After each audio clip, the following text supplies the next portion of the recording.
Hi everyone, I'm your host Diva Danielle, and this is Community Link AZ. Thank you for joining the show. This is the internet show that's a resource for you to people, products, and services in your own backyard you might not even know of. Please subscribe to our YouTube channel so you don't miss an episode. Each week, I'll introduce you to someone who is helping to make a positive difference in the community. We're going to have some fun, learn something new, and connect in a positive way. Let's start the show.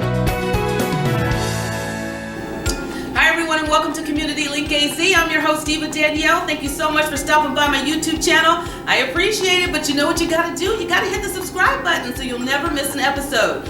We are talking about pets, so for all my pet lovers today, this is for you. We got Gordon Sims. He's the Chief Development Officer with Heidi's Village, a brand new organization to me and maybe to you as well. So we're gonna have some fun. So Gordon, welcome to the show. It is an honor to be here, Diva Danielle, and we're very happy. So thank you. I appreciate you. I appreciate our email conversations.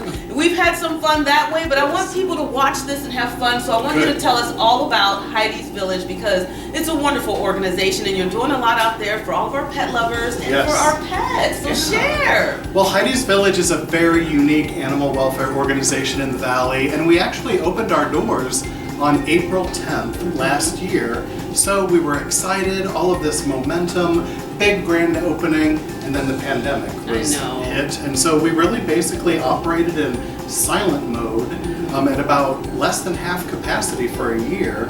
And so now we're revving up and we're starting to increase the amount of animals in our shelter and also increase the amount of animals for our shelter partners. One of the things that's different about Heidi's Village is that we don't just house a bunch of homeless cats and dogs that people bring to us. We have rescue partners who are like animal shelters without a building, and so they rely on foster homes for all of their animals. But sometimes the increase in animals is faster than the amount of foster families that we have for the animals. And so Heidi's Village was created to provide that overflow population. And so what we do is we have about 15 rescue partners that use Heidi's Village to house their animals at a significantly decreased daily cost. Nice. So it has really opened up the floodgates for other shelters and rescues to be able to serve more animals and to keep all the homeless animals, cats and dogs, off of the streets and get them healthy and ready to be able to find their forever families. And that's key, because we want people to have, you know, a nice pet and a pet that is healthy. So what you're doing is pretty much the whole transitional, you know, part when you first get the animal and it's, you know, put into your facility. You're trying to make it healthy, you're getting it back on its feet. So when someone does come in and they're like, that one's for me, they don't have to go through those steps of, oh my gosh, I gotta get it this, I gotta get it that, so you know, it's still weak and it doesn't have its hair like it should. So let's talk a little bit about the ways that, you know, you are facilitating these individuals, and what's been the response? Because you haven't been around that long, like just a little over a year. It is overwhelming. Just because people who are in animal welfare are just as passionate as the people that serve victims of domestic violence or homelessness. And so that passion is there, but the passion was really being hampered by the inability to meet the needs of all of the animals who needed shelter. The other thing that's really important to know about Heidi's Village is we don't just house the animals. We have a full team of veterinarians. We have behavior staff who work with animals that may have behavior programs. And so we can take animals from other rescues when they don't know what to do with them. And we can have a behavior team actually create a success story with an animal that may have been considered under-socialized or just a little bit afraid of human beings. Well, some of them are in trauma. They come from a situation that you don't know of, and they could have been, you know, abused, or they could have been sheltered to where they didn't get that love and affection. They're just like a human being. They need that interaction. We just had a cat at the shelter and we named him Mr. Moon. And he was a big, beautiful gray cat with just one eye. And he was under-socialized, and so we put him in one of our socialization rooms, which is kind of like a cat fishbowl. And so they get to live and see other humans, other cats around them, and they interact with cats. And he was just adopted a week ago. So see, that's nice. He was there for about a month and a half, and just through our volunteers who socialize the animals, our vets, and all of our behavior staff got him into a home, and he and his new forever mom are happier than ever. I love that. There's a great, you know, resource here. And a lot of people in the community are probably trying to figure out and navigate when it comes to pets, or someone might know a pet that is, distressed and needs help. So that's why, Gordon is here. He's sharing his information so you can utilize his services. I want to talk about the volunteers because they are, the ones that impact these nonprofits to the fullest, and you have a number of things they can do. And one of the things that I thought was so cool is they love for early morning walkers. So if you're someone like me, I love being out in the early morning. You can go walk a pet, and that really helps the pet have that human connection, get the exercise and the fresh air they need, but also, just feel like they're a part of something and they get into a routine. Absolutely. I don't know, about 3 or 4 years ago, I put on an extra 20 or 30 We all put on pounds. some extra pounds. And one of the best things that I got to do was I decided to be a volunteer at an animal shelter before Heidi's Village existed.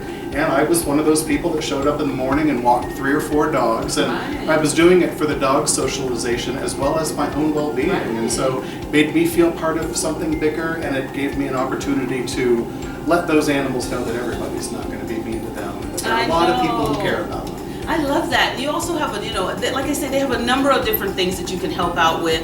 You can help, fill the bins if the animals need to have, food and different things. If you're someone who has been working with animals for a long time and you understand that, that mental mindset, and you want to help give them that stabilization, there's all these different things that you can do, from just, petting and soothing and soft talking to them and using certain sounds. So it's really good what you guys are doing. Well, and we also have, it's I guess everybody calls it kitten season. And so we have a smitten kitten nursery, and we work with all of those kittens that get rescued and pulled out of different places in the valley where they're in heated habitats. They're bottle fed every 2 hours, 24 hours a day, 7 days a week. And right now I believe we have 160 cats, about 80 kittens on our campus. And this Saturday from 8 to 11, we're having an adoption event at Heidi's Village. So you can go to heidisvillage.org, and our rescue partners and Heidi's Village will all be there with our adoptable animals. I love it. From 8 to 11 this Saturday. It gives them an opportunity to get their forever homes, and for families to get involved with having pets, because people during the pandemic didn't know if they could get a pet. What if we get infected and we infect our animal? And so the pandemic really did affect our ability to have good volunteers, just because they didn't know if they could. And so we do need volunteers to come and work in our administrative offices. We love gratitude volunteers who call volunteers and donors to say thank you for their support. How sweet is that? We need volunteers to come in and sit and read books to our cats and dogs. I mean, just being next to really peaceful, beautiful people makes a world of difference. It does. It makes a difference for humans. Yes. Of course it makes a difference for the pets. Well, let's tell everybody how they can follow you on social media and where you are, and give that website out again. So our website is heidisvillage.org. Our Facebook is Heidi's Village AZ/Facebook. And then you just take all of the other, like Twitter, Facebook, Instagram /Heidi's Village. I love it. And please come and visit. We also give tours, so give us a call, check us out online, and sign up for a tour. We've got a lot of really great things to share with people, and we want to be a household name here in the Valley. I love that. You're going to be a household name. They've only been open for just a little over the year, but the pandemic did not slow them down, and they could use your help and support. So again, it's heidisvillage.org. Do you want to leave us with anything? Do you have anything coming up, now that you guys have rolled out that red carpet and you're up and running? Our first premier signature event is going to be on February 19th of 2022. It's about 221 days away. But it's going to be, I love the countdown exact number. It's going to be a fun event with live and silent auctions. Our theme is Heidi's Village, an evening of hope.